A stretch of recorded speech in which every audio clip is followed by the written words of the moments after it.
Sometimes you just need to be told you don't look so good. It's the Bob and Sherry Oddcast, the Bob and Sherry Oddcast. Come on in, you'll have a blast with the Bob and Sherry Oddcast. Well, I had a really good time visiting my friends in Connecticut, where I grew up, and I had a couple days where I was all alone. So I went to a little town called Niantic, Connecticut, which is right on the water, and we're going to post some videos that I did there on bobandsherry.com and on Facebook.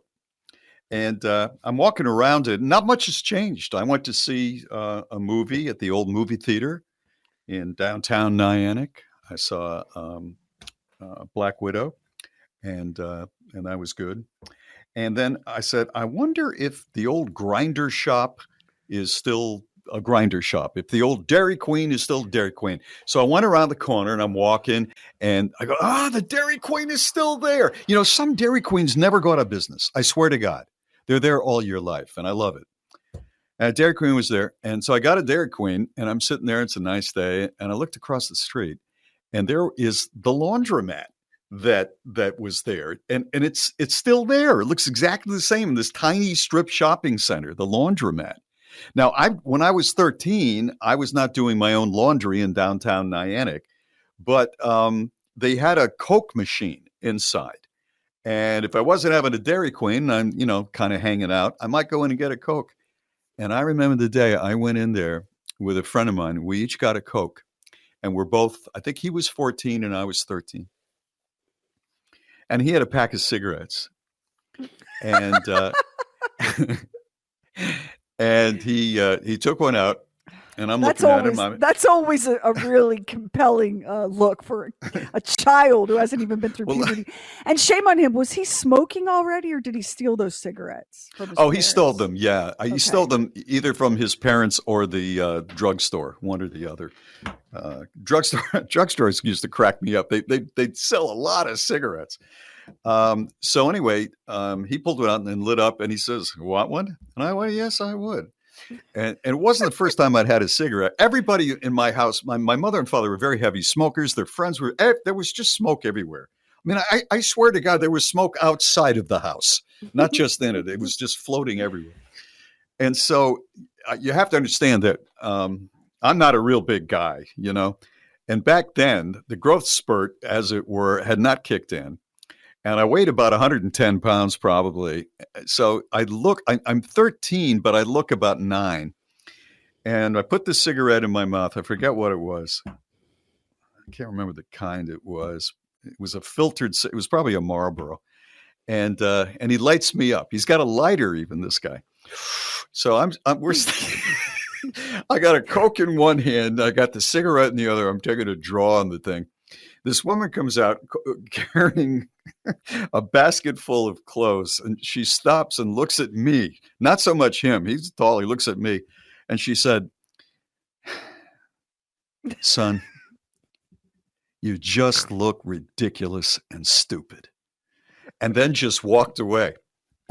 And did I just drop the cigarette and put it out and crush it? No, I finished it. I don't like to waste, Sherry. I don't like to waste. But the place is still over there. I still remember that woman. If I could see her today, I would hug her and say, "Thank you so much." I mean, I didn't stop. I started smoking in earnest years later, and thank God gave it up, and my children came along. But she was so right. And sometimes you just need to be told, "Buddy, you look like an ass." You don't understand when you're a kid how much of a kid you look. You just don't. You don't. And how silly you look trying to do adult things. I'm glad that she spoke to you. I wish that you would have carried that lesson for a lifetime, because then you would have never smoked. But at least you quit when you did, because for your health. But I love, there's a certain kind of woman who is born with mom authority energy, and she can say that kind of stuff to anybody. In any circumstance, she can say it because she knows she's right. She's got the mother wisdom. Well, and she wants to save this buffoon. She got that big mama energy too, where her words, her tone, her body language all convey such complete authority that you didn't challenge it. No, and it was also coupled with her holding, those plastic laundry baskets that people have. Yeah. She's Yeah. holding one of those and it's filled, right up.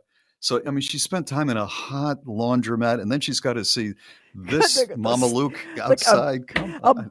a A toddler toddler. smoking a cigarette. Let's pause here. Do you own or rent your home? Sure you do. And I bet it can be hard work. You know it's easy? Bundling policies with Geico. Geico makes it easy to bundle your homeowners or renters insurance along with your auto policy. And it's a good thing too because you already have so much to do around your home. Just go to geico.com, get a quote, and see how much you could save. It's Geico easy. Visit geico.com today. That's geico.com. It's the Bob and Sherry Store's Sizzling Summer Sidewalk Sale. Everything in stock is on sale, 10% off. 10% off! Including Sherry Lynch's cookbook, Cooking with Cats. And swag you can use, like Bob and Sherry 24-ounce latte mugs, travel mugs, H2Go water bottles, and our very hot line of mother of all mothers merch, including tote bags, candles, wear-around tee and sleeve shirts. 10% off! It's the Sizzling Summer Sidewalk Sale. Everything is 10% off. Just hit shop at bobandsherry.com and use the discount code podcast at checkout. We're talking about that cringy memory you have of being a baby, basically like an actual infant, but trying on some sort of adult behavior, so that you could be cool. Bob got flagged outside a laundromat having a cigarette at the age of, what were you, 12, did you say? 12 or 13. I Okay. think I might Well, have been 13, I think. Yeah. Well, when you were 30, you looked 12 or 13. So I'm Yeah. guessing at 12 or 13, you looked 5 or 6. I'm going to say, you know what? I'm going to say 13 because 12 sounds so young. Okay. this woman with total mom energy is like, you look so stupid. Good for you, ma'am. Thank you for your service. Yeah, those women are amazing. They really are. Not every woman has that ability, just to throw caution to the wind and tell it like it is, whether it's a kid or in an adult situation. But they're wonderful when they do that. I don't have it. And I've talked You before. don't have it? I You don't would have be the big mom first- energy. Mm-mm. You would No, I be don't the have big mom first person energy. I would say that had it. You know me. You know I don't carry big mom energy. You In wouldn't say fact, to that kid, that punk kid, you would not say, hey, you really look kind of stupid, son. no, because he might be armed. So no, I wouldn't. But I also don't have big mom authority energy. I don't. I've told you guys before that, especially when my kids were younger, and I would make a declaration, and they would nod obedience and go off and do whatever I had commanded. I was Mhm. amazed. I was like, oh, I can't believe they're doing Mhm. that. Right. I don't have that innate feeling of authority that some women have. I Well, I just don't have the don't. male version of it either. There are some men who can begin a sentence with the word son, and you give them your Yeah. attention. There's just, Yeah. it's not son, it's son. Son. And then here it comes, you know, And you have to they just level you. And it could be some guy's revving his engine, the man goes over, son, you ha- people are trying to work. Stop it. you've got to have some self-awareness about who you are. There are people Yeah. that are born with that kind of authority and energy. Neither one of us Gravitas. have that. No. And it's so interesting. I am exactly as I have always been. And I say that based on a conversation I had with my mom when I went to visit her a couple of weeks ago. She was in a mood to talk about the past, which is not something that my mom is interested in, as you know, Bob. The Right. past is a place she doesn't like to revisit. But, she's been locked down and isolated for a long time. She's been through a big time health scare. She's getting older. She's getting older. She just lost her only sister, my Aunt Barbara. So she was of a mind to chatter about the past. So we're sitting there. It's me and my mom and Britt and Olivia, and we've eaten breakfast and we're just sitting around the table talking. And my mom is telling my daughter and my niece how from the time I could talk, which was early. Thank you, Lucy. It was early. I was the negotiator, the diplomat, and the lawyer for my brothers and the neighborhood kids. Whenever there was something that my brothers wanted to be given permission for, but did not want to Hmm. ask themselves, they would send me in to plead their case. If Your they mother had, told you this? Your mother yeah, told you this? she was Wow. telling me and Britt and Olivia this. If there was any kind of a dispute, I was sent in to mediate and moderate. I have been negotiating and cutting deals and playing diplomat and peacemaker since I could talk. When you're that person, you don't have big because I said so mama energy. And I don't. I just don't have it. I'm the person who, instead of having the big mama energy, is like, all right, I hear what you're saying. Let's see if we can't find a solution that works for everybody. Like, that's me. I am not. I wish I could be the because I said so. If mama ain't happy, ain't nobody happy. What I've learned around here, if mama ain't happy, that's her fucking problem. Okay. But If you my are so verbal and you are so doesn't matter. strong Doesn't and matter. Mm-mm. and a good leader and all of that. But it's manifested and channeled and useful in other ways. If I make a proclamation, that's nice. I'm glad I got my face exercise in for the day. It doesn't mean shit to anyone at home or at work. I don't have that because I said so energy. I'm the person you come to when there's an issue and you need some help sorting it out. I am not the person you come to be told it's my way or the highway. Now go do it. And you know that's true. You know You that's know, I don't know if that's true, but it's interesting that you're telling me that that is how your life goes. I found over the years that in order to have gravitas, you can't be a talking man. You have to only use a modicum of words, a small amount of words, but use them effectively in a low voice. and that's For not instance, you. it isn't me, but you know, as I've gotten a little older, I become that a little bit more.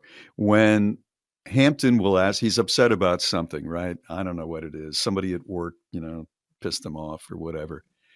I'll take a breath and I'll just say, well, just ignore this person. And when he walks by you, don't even make eye contact. And I'm making that up, but just a few words, not getting into, well, let me tell you what, I had an experience with somebody like that that I worked with, and it took, no, the people with the gravitas it's almost like a Clint Eastwood thing if you're a guy, you know, just very few words.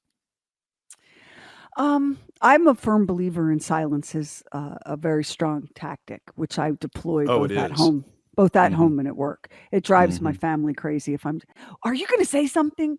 Yeah, but I'm going to choose my words. I'm not just going to fire hose out everything I'm thinking because what I'm thinking right now is you fucking people need a reality check. But I'm not going to say that because it's not going to move the ball forward at all. It's just you have to know. You just have to know who you are. You are not a man of few words. You're just not.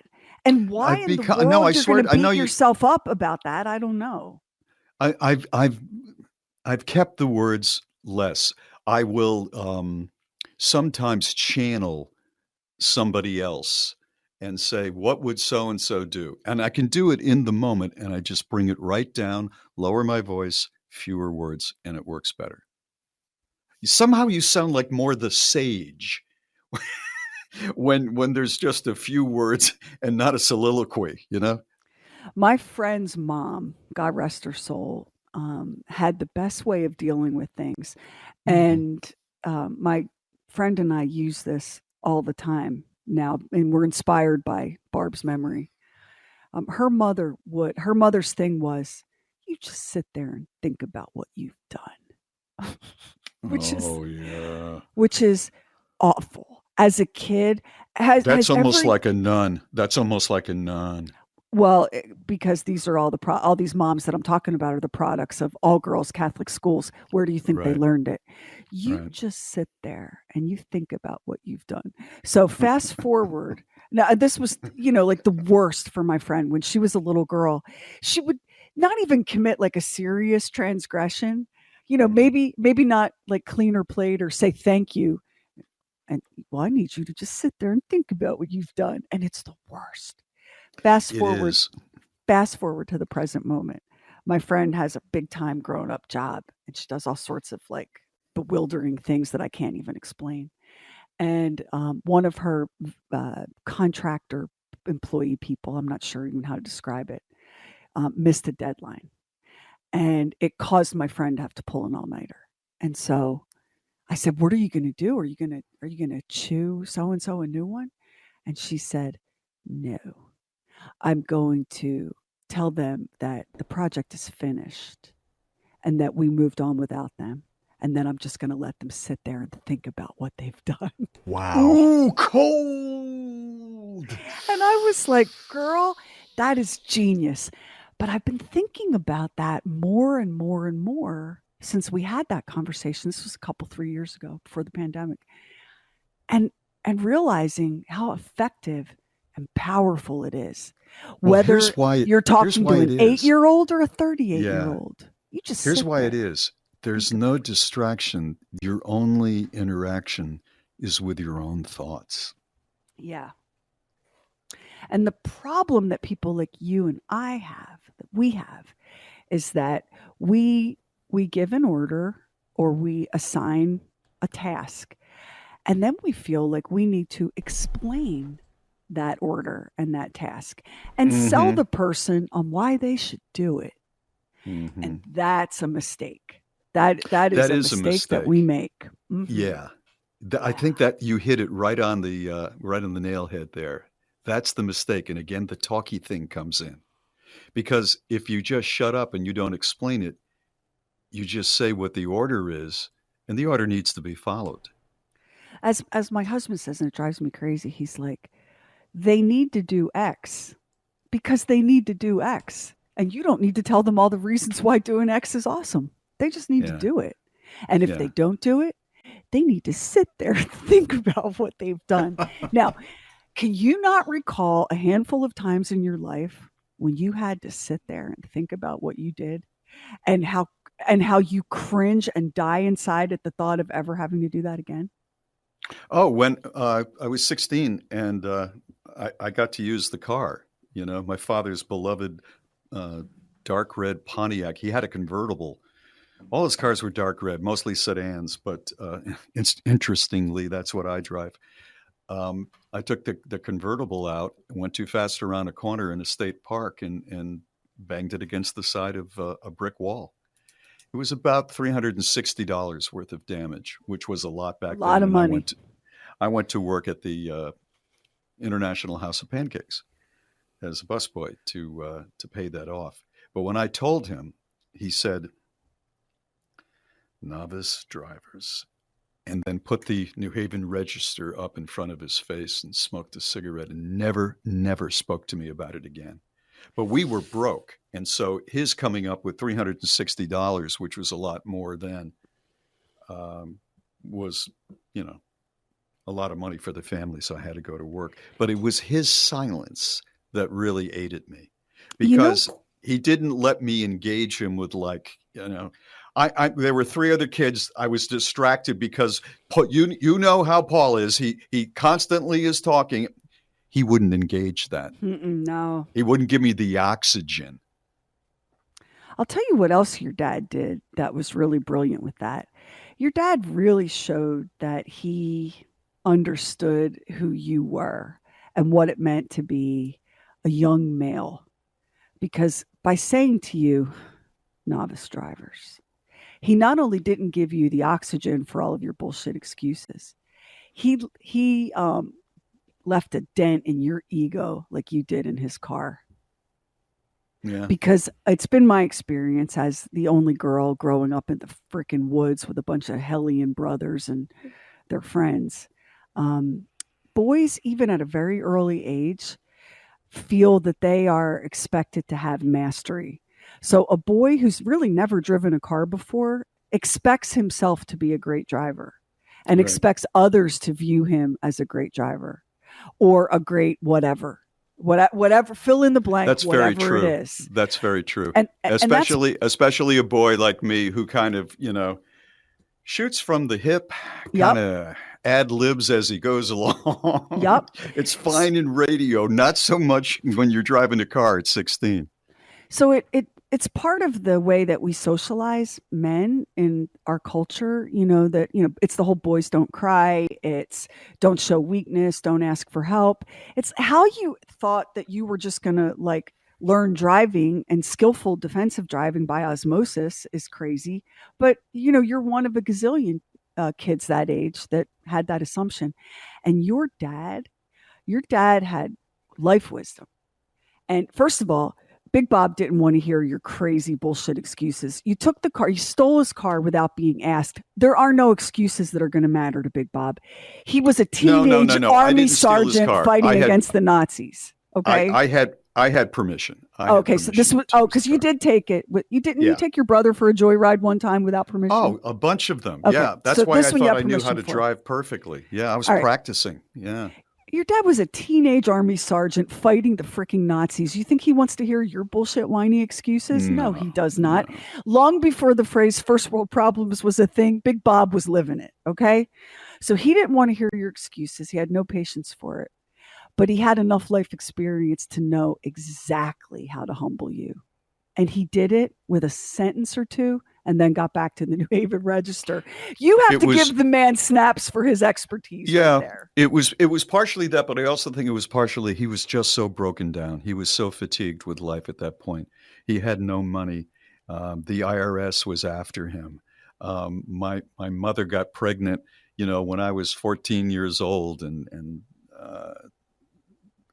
he, didn't think there was going to be another child. Well, she became a blessing, my sister Beth, but it was one more thing that he had to rise to, and he ended up loving her, and she was probably the favorite in the family. But he was just, it was like, that's one more thing that's happened shitty in my life right now. I was surprised he didn't kick the crap out of me, but that wasn't the way he did things. Well, too, think about your own life. You don't have to be completely beaten down by everything to just be going through a period where you're too tired for this nonsense. Yeah, it's true. I've often said that every parenting mistake I made was based on sleep deprivation and chronic fatigue. I think a lot are. Yeah. I was going to bed around 11 and getting up at 4 and being a single parent and doing it days in and days out. I'm amazed my kids wear clothes and can read, because there were days where it was just like, oh my God, let's have a picnic dinner on the floor and then a bubble bath fight and go to bed early. Who has the energy for all of this like heavy duty, parenting that you're supposed to be doing? You make tons of mistakes and you look back and you realize, God, I was just so tired. Yeah, a lot of it is fatigue. I mean, it's just like I was out with the ex. We went out to dinner, and during that time, one of my girls, who will remain nameless, had a little party at the house. And I pulled into the driveway, and there are the popos. Yep. The car is in there, and there's a uniform cop and a couple of plainclothes cops. Evidently, the neighbors said, there's some sort of something going on over there with kids. And of course, they had beer. Some kids brought over beer. And the guy who was the detective was as serious as could be. He knew who I was, and he looked me right in the face and said, this should not be happening, sir. Did you not have any idea? And, of course, I know which one of the girls, set it up. I was so tired because you and I were getting up at 4:00 in the morning, and it was on a Friday night. I was exhausted. I was out later than I normally am. And rather than really kick her ass, I said, what were you thinking? And kind of let it go and let her see what a thoughtful father I am for, still loving her. Well, that was a mistake. Because you felt that showed her that like there were no consequences. The repercussions were like, not how was that that? bad. Tell me how that was a mistake. Because I'm not disagreeing. I'm just saying, tell me how that was a mistake. She was watching, and the other kids were watching me talk to the officer, and he had, a long face on. He was tired too, and having to deal with the bullshit of these kids in a nice neighborhood. He's so fed up with it. Um, and they're watching me do the two-step so that the kids aren't taken to the police station or whatever. And then he makes me promise, to keep a tighter lid on it and blah, blah. By the way, 2 days later, I found a 12-pack of Bud Light under a bush as I was backing my car out that somebody had brought. I think if I had that to do all over again, I would have gone ballistic. Would you have let, I've always admired the parents that are like, did you get arrested? Fine, we'll be there in the morning, and let their kids tough it out in jail. That's a level of like parenting authority that I can't even imagine. Would you have let it get to that point, do you think, today? I don't know if I would do that with the jail thing. I wouldn't have been so worried about it today as I would have back then. I don't know why. But I do think it would have been a bleak existence for her compared to what she had to do. I think I wanted to come across as the father who said, that was wrong, but I love you so much that I'm going to trust you again because I've given you this opportunity. I've given you this past and shown my love for you. So you're going to reciprocate by being perfect for the next 60 years. And that's not pie in realistic. the sky. Yeah, it's not real. It's not realistic. Yeah. It's not realistic. But I completely understand that. Like, if you were married to my husband, and what an Odd Couple reboot that would be. I know. He would be like, how that was crazy. What are you doing? Like, he's really old school. He's way hardcore old school. He would have been like, take them to jail and I'll see them when I see them. He would have been completely different than either of us would be. But you're doing the best with what you have, and you're trying so hard. You're trying so hard to give your kids all of the things that you yourself needed. Because you think to yourself, oh, when I was a kid, I needed X, Y, and Z. So when I'm a parent, I'm going to make sure my kids have that. So we give our kids the things that we need, not necessarily the things that they need. And you don't realize that until the ride is almost over, right? There's still going to be assholes once in a while. I mean, that's just the way it is. I think also you have to have a spouse, and this is nothing against her, but you both have to be simpatico with things like punishments and limits and all of that. If you're running two different games, it doesn't work.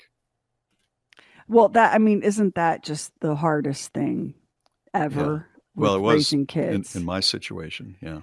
I think about, like, my brother and his wife have been married since, forever, and they raised 5 kids, and it wasn't easy. There was a lot of struggle along the way, and they had very different parenting philosophies. My brother is insane, and his wife is like super patient and nurturing and all of that. And somehow they managed, and their kids put them through it. I mean, like, if there was a book in alphabetical order of all the crazy shit kids can do to you and to each other, their kids read it cover to cover.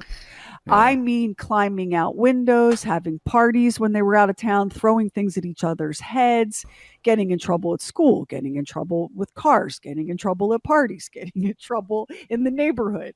I mean, they did weird, bizarre accidents and mishaps. And why did you swallow that? And everything. They had to deal with everything.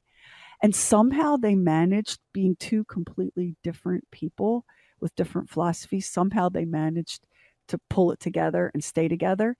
I think the difference is, in their case and your case, Bob, is they had 2 different philosophies, but they each had a philosophy. In your case, you had a philosophy, and you had someone who just was on this earth to be smiling and having fun. Everything, let's just have fun. Yeah. And I think wanted to not replicate parents. So, let's just leave it. Some of the strictness, some of the strictness that she had experienced. Yeah, that's right. So, well, I don't know where she is, where that lady is. She's probably long gone. I'm sure she is long gone. Who made me feel like a fool at the laundromat with a cigarette hanging out of my mouth. But you were right, ma'am. Here's what I want you to think about. You gave that lady a gift because that day she told you guys how stupid you looked. But I can promise you she went home and told her husband and her sister and the lady next door and possibly her mom how stupid y'all looked. And then they all had a laugh. And then she told that story again and again and again over the years. That's probably true. And as a matter of fact, that is true. Yeah. You brought happiness and a smile into the lives of complete strangers just by being yourself. Yeah. Isn't that wonderful? What? If I can bring that kind of happiness into somebody's life and just be an asshole, that's something, Sherry. Hey, you have not left this world undone. Okay? Thank you. You've done something with this life. You haven't wasted it. Thank you so much. I feel so much more fulfilled. Well, that's it for the Oddcast today. Thank you very much for joining us. Don't smoke. New episodes every Monday and Friday. Our website is BOBANDSHERI.com. Drop us a line. And if you would like to join us on the Oddcast, you can. All you have to do is ask. You can call us at 888-BOB-SHERI, or you can email us on our website or DM us on any of the socials. Check out Fun Size every Thursday afternoon. Hosted and created by Max. It's about 10 minutes long, snack size and perfect for sharing. Stay healthy and be nice, and don't touch anything really dirty and gross, and then touch your face. And we'll see you next time on the Oddcast. Hey, thank you so much for listening to the Bob and Sherry podcast and the Bob and Sherry Oddcast. We would love if you would subscribe, rate and review, and share it with a friend on Facebook, Twitter, Instagram, wherever you go. And thank you again for listening.